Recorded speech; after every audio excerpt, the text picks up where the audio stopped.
Hello and welcome back to another episode of Generation Films. My name is American Ben. Today, we're covering the most brutal deaths in Warhammer 40k.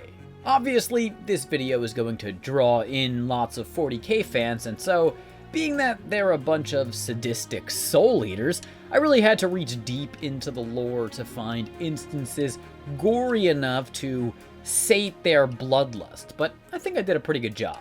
Alas, the Keyboard Inquisition shall pass judgment on that. Of course, 40k makes it pretty easy to find death of all sorts. Death is everything in 40k. Death is both the worst thing that can happen to a denizen of the Milky Way galaxy and the best at the same time. There is nothing more painful than death in 40k, and also no greater glory. All hail the Emperor. So today we honor the fallen with 8 of the most painful and excruciating deaths in Warhammer 40k. But first, guys, I need to tell you something. I've discovered an ancient secret, a treasure of incalculable worth, an elixir of life. Yes, that's right. I'm talking about Raid Shadow Legends, the mobile game that saved more souls than any prophet come ere its glorious debut, and the lovely sponsor of today's video. You can use my QR code on screen now, or the links in the description below, to download Raid to your mobile phone or PC. Raid has over 600 champions now, from a long list of different factions, each with a deep and fantastical lore. Today, though, I want to focus on orcs. Orcs get a bad rap, but in Raid's newest campaign, we discover that they've been unjustly defamed. Okay, time out. Orcs are all evil and always evil, but they're an awesome faction to control because you get to wield the power of their malevolence and use it to destroy those pretentious, narcissistic high elves. Check that, I'm actually hearing that the orcs have allied with the mysterious elven queen, Ava. Yes, come to explore Ava's questionable motivations and stay to engage orc foes in friendly discussion using Grohack the Bloodeed's notorious axe diplomacy. Personally, I'm more into violence though, so I love Raid for its comprehensive battle system. The gameplay is really addictive in general, and truly fulfills my sociopathic bloodlust. Raid also has a huge update coming this month they call the Guardian Ring. I know you fantasy fans out there are a bit weary of rings, but this one is perfectly safe, trust me. It lets you do things like obtain champions you missed out on and upgrade your favorite champions in an entirely new way. So hit that link in the description or scan my QR code on screen now to download Raid. For a limited time, new players will get the epic hero Chonoru, who has taken a role in the game after losing a lot of her wealth investing in a pyramid scheme. She figured better Teleria than Squid Game. Act now and you'll also get a bunch of other awesome bonuses that you won't want to miss out on. I'll see you in the game. Now back to today's video. In 8th place, we have Brains from the 13th Penal Legion, a unit of the Imperial Guard composed of criminals and convicts. Now that's Brains, the man also known as Quidlin, a trooper assigned to the 13th Penal Legion for insubordination. Not to be confused with Brains, a former guardsman condemned to the 13th Penal Legion for techno-heresy. Brains was well known for his interest in machines. He loved tinkering with all sorts of battlefield equipment. However, his passion became his doom when the 13th Penal Legion, also known as the Last Chancers, were assaulting a Tau battle dome amid a mission to assassinate one Commander Brightsword. During the assault, Brains passed through a hangar full of Tau crisis battlesuits, and Brains being Brains, he decided to try and pilot one. He equipped the suit, and its internal security system killed him.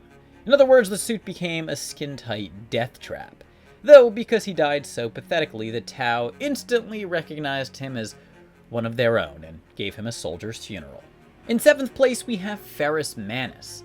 Manus, also known as the Gorgon, was the Primarch of the Iron Hand Space Marine Legion. He was a master smith who created some of the most beautiful weapons known to man, as well as to poor Xenos unlucky enough to meet their doom by them. Manus was so gifted in metallurgy, thanks in part to his creative mind, but mostly due to his necrodermis-encased hands, which allowed him to shape molten metal without the use of a hammer or fire.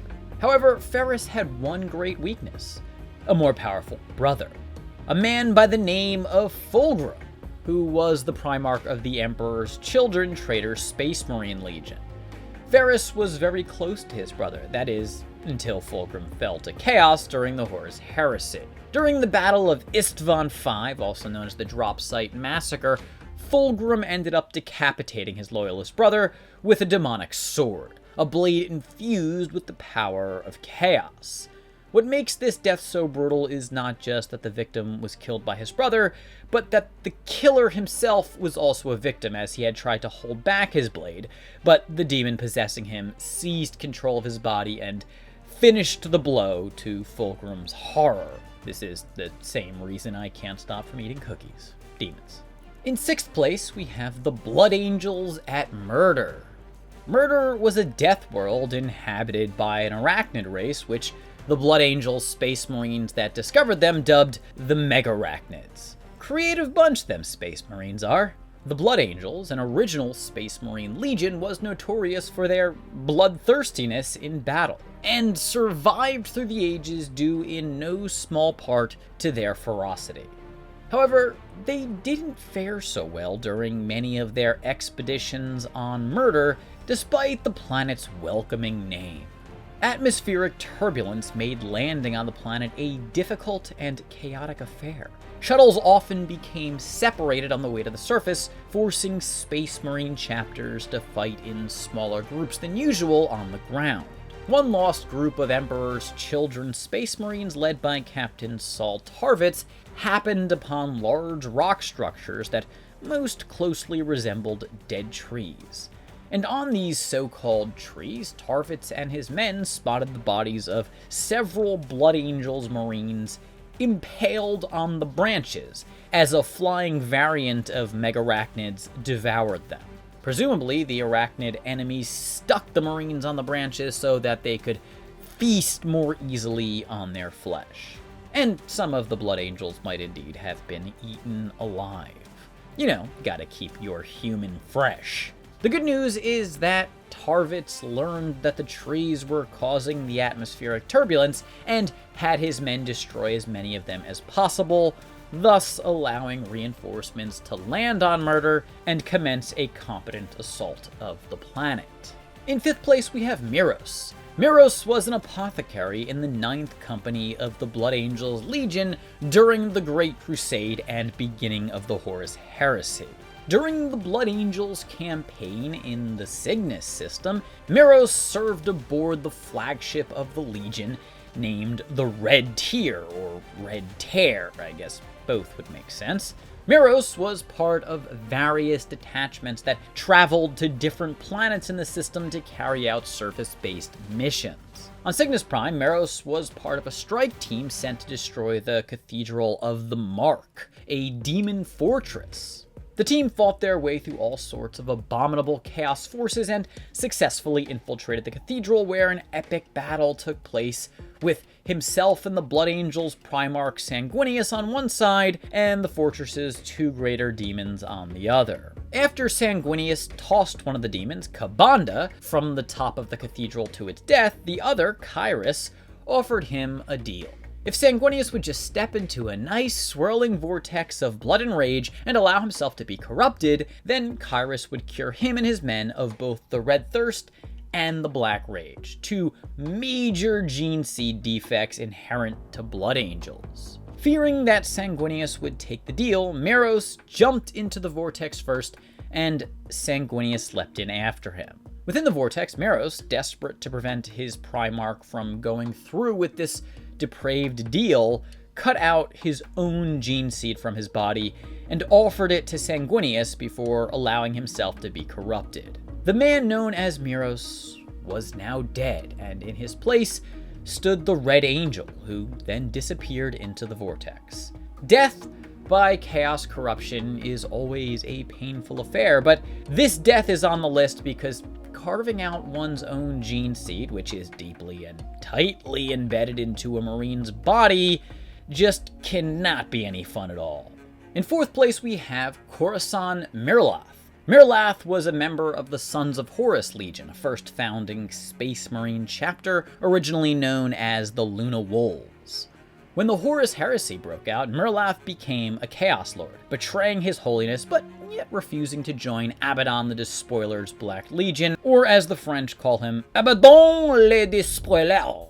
In response, Abaddon sent the Black Legion to bombard and invade Mirloth's home planet, which they did before taking the Chaos Lord prisoner.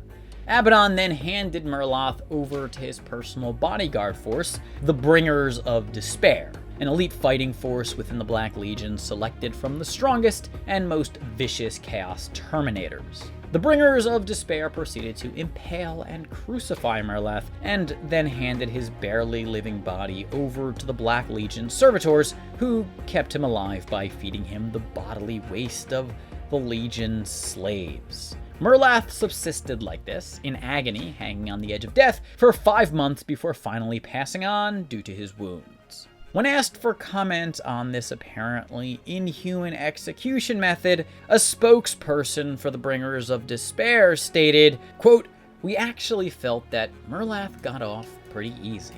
In the third place, we have the death of Ubemus. Amos was a human savant and the longest-serving throne agent in Radical Inquisitor Gregor Eisenhorn's employ. As a savant, Amos's brain was cybernetically enhanced to aid in his inquisitorial investigation duties. However, sometimes smarts can lead to a bit of trouble. While traveling aboard a rogue trader ship known as the Asen, Amos was translating some historical texts he found on the world of Promedy, and he used a cursed demonic book in Eisenhorn's library to assist in his efforts. Through this book, the demon host Cherubal made contact with Amos and promised him the information he desired in exchange for his release from his current host. When 2 Inquisitors and some inquisitorial stormtroopers boarded the Asen in search of Eisenhorn, Amos summoned Cherubal, who then went on a rampage that resulted in the defeat of the invaders. However, it also resulted in major damage to the ship. To stop Cherubal, Amos had to trap the demon in his own body, but doing so forced the savant to absorb major internal damage both to his body and mind as the demon ravaged his innards. Amos made it off the Asen in a shuttle along with Eisenhorn, but he succumbed to his wounds soon after. In second place, we have Gabrielle Santar. Santar was the first captain of the Iron Hands Legion of Space Marines and equerry, only 40k would use that word still, to the Primarch Ferrus Manus during the Great Crusade and Horus Heresy. As the first captain of the Iron Hands, Santar commanded the chapter's first company, in this case the renowned Terminator armor-wearing Averni clan company, also known as the Morlocks.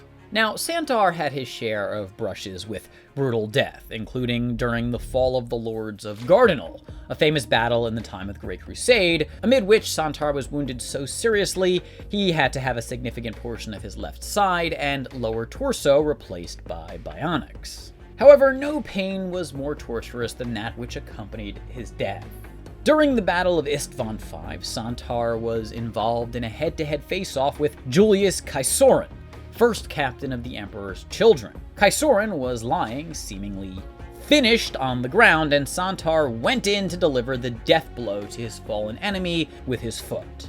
However, as he stomped down towards his fallen foe's chest, Caesoren grabbed the broken edge of his glaive, a type of polearm, and stuck it into Santar's groin. Caesoren stood up and continued to push the blade upwards until it finally pierced through Santar's breastplate as the Iron Hand's blood sprayed out everywhere, his torso now gaping open, his bones and organs bare to the world.